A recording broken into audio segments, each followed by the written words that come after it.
Have you ever tried to truly picture $1 billion? It's not easy. Most of us think about money in terms of paychecks, grocery bills. We think in thousands, maybe hundreds of thousands, if we're lucky enough to own a home. But $1 billion is a different beast entirely. It's a number so large it almost loses its meaning. If you earned $1 every single second, it would take you nearly 32 years to make $1 billion. Most of us can't even imagine earning that much in a lifetime of hard work, let alone by the second. It's a mountain of cash so high, it blocks out the sun. Now, hold that thought. Because here is the real shock. The world's 10 richest men don't just have $1 billion. They have more than $1,000 billion combined. Their collective wealth doubled during the first 2 years of the pandemic. While many people were losing jobs, closing businesses, worrying about rent, this small group of individuals was getting richer at a speed that defies logic. They were adding billions to their fortunes every single week. This isn't just a big number. It is a signal that something fundamental has changed in our world. This isn't a story about greed. It's not even a story about good guys versus bad guys. It is a story about a system with a set of hidden rules that a very small number of people have mastered. These rules allow them to multiply their money while the rest of us are working, sleeping, just trying to get by. It's a quiet engine that is widening the gap between the super rich and everyone else. We were told to work hard, save money, climb the ladder. That is not their game. So, how do they do it? It's the question that should keep you up at night, because the answer affects everything. It affects the price of your home, quality of your job, opportunities available to your children. It even shapes our democracies. This essay is a journey to uncover those hidden rules. We are going to pull back the curtain and look at the machinery of modern wealth creation. We will expose the methods that are quiet, legal, and shockingly effective. Methods that ensure their fortunes don't just last, they grow exponentially, generation after generation, creating dynasties of unimaginable power and influence. Imagine you're playing a board game. You follow the rules carefully. You roll the dice, move your piece, and collect your small rewards when you pass go. But then you look over and see another player. They aren't just moving their piece. They are rewriting the board itself. They buy the squares, change the rent prices, and even own the bank. They aren't just playing the game better than you. They are playing a completely different game. A game where they can't lose.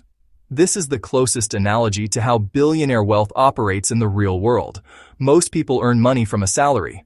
We then pay taxes on that income. It's a straightforward exchange of time for money. But billionaires don't live in this world. A tiny fraction of their wealth comes from a salary. Instead, their money makes money for them. It comes from something called capital. It flows from owning things. Stocks, companies, real estate, art. And here's the secret. The rules for how capital is grown and taxed are wildly different from the rules governing the paycheck you bring home. This isn't a conspiracy theory. These methods are not necessarily illegal. They have names like carried interest, step-up in basis, offshore holding companies. These phrases sound boring and complicated on purpose. They create a barrier of jargon that keeps most people from looking too closely.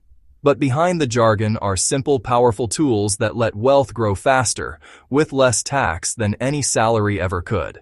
It's a system designed by the wealthy, for the wealthy. Our goal here is to translate this secret language. We will unravel the mystery, step by step, using simple terms and clear examples. We'll look at the actual strategies used by tech founders and old money families to multiply their fortunes. By the end, you won't just be surprised or unsettled. You will be informed. You will understand the game that is being played all around you. The game is on, whether we know the rules or not. Let's imagine two people. The first is a highly skilled surgeon who earns $500,000 a year. It's a huge salary, placing her in the top 1% of earners. From that income, she pays federal, state, and local taxes. A significant portion, perhaps 40% or more, goes directly to the government before she can even spend it. Her path to wealth is straightforward but slow and heavily taxed. She is playing the game we all know, just at a very high level.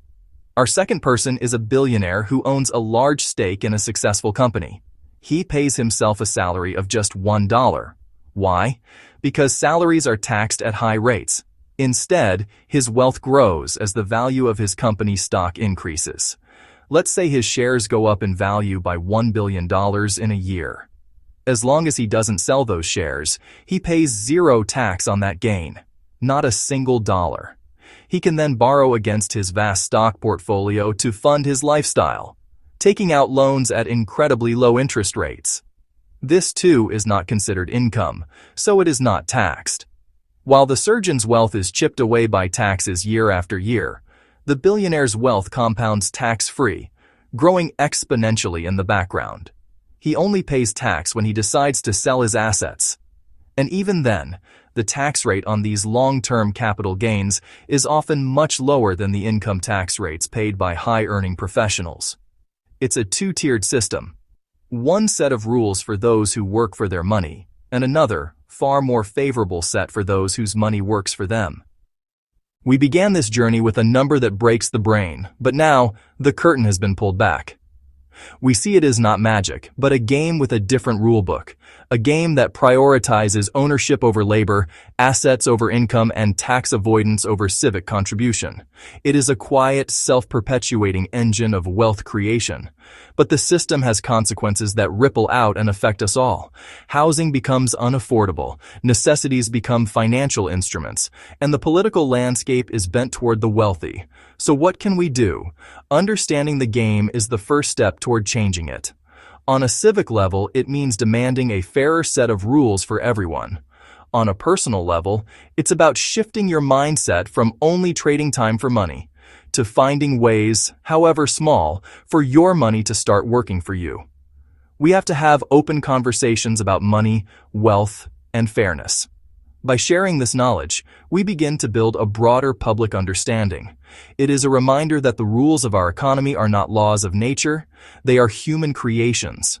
And because they were created by people, they can be changed by people. The goal is not a world without wealth, but a world where the opportunity to build it is available to everyone who is willing to play.